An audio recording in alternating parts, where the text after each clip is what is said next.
দেশবন্ধু চিত্তরঞ্জন দাশের মৃত্যুদিন আজ উদযাপন করা হচ্ছে। মৃত্যুদিনকে কেন্দ্র করে রাজ্যের বিভিন্ন জায়গায় শ্রদ্ধা অনুষ্ঠানের আয়োজন করা হচ্ছে। ঠিক তেমনি ওরিয়েন্ট চৌমুহনীতে শ্রদ্ধা এবং স্মরণ সভার আয়োজন।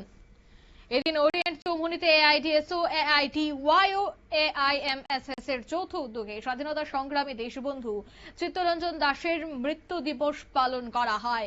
এদিনের এই অনুষ্ঠান থেকে দেখা গেছে প্রথমেই দেশবন্ধু চিত্তরঞ্জনের প্রতিকৃতিতে পুষ্প অর্পণ করে প্রথমে শ্রদ্ধাঞ্জলি জানানো হয়, তারপর একে একে দেশবন্ধু চিত্তরঞ্জনের যে জীবন সংগ্রাম, লড়াই এবং ওনার অবদান নিয়ে একে একে আলোচনা করেন। কি বলছেন নেতৃত্বরা, শোনাবো। মহান দেশনায়ক দেশবন্ধু চিত্তরঞ্জন দাশের 100তম মৃত্যু শতবর্ষ।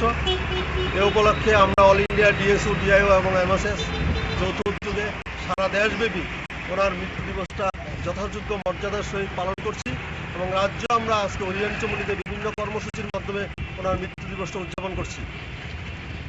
আজকে দেশের যে পরিস্থিতি, একদিকে বেকার সমস্যা, একদিকে বিভিন্ন রকমের দুর্নীতি, প্রায় 10 বছরের মধ্যে 80টা বিভিন্ন পরীক্ষার প্রশ্নপত্র ফাঁস হয়েছে।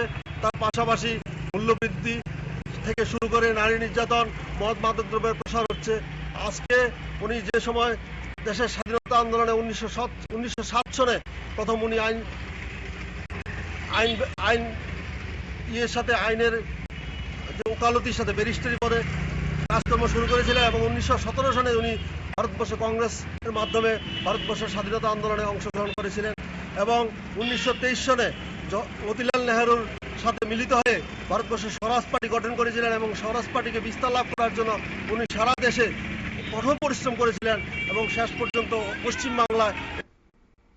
আপনারা শুনলেন, অর্থাৎ তিনি পশ্চিমবঙ্গে কিভাবে সংগ্রামে লড়াই করেছিলেন এবং প্রত্যেকটা যুবক, প্রত্যেকটা ব্যক্তিকে কিভাবে অনুপ্রেরণা জুগিয়েছিলেন, সবটা বিষয় নিয়ে কিন্তু আজ প্রত্যেকেই একে একে আলোচনা করেন।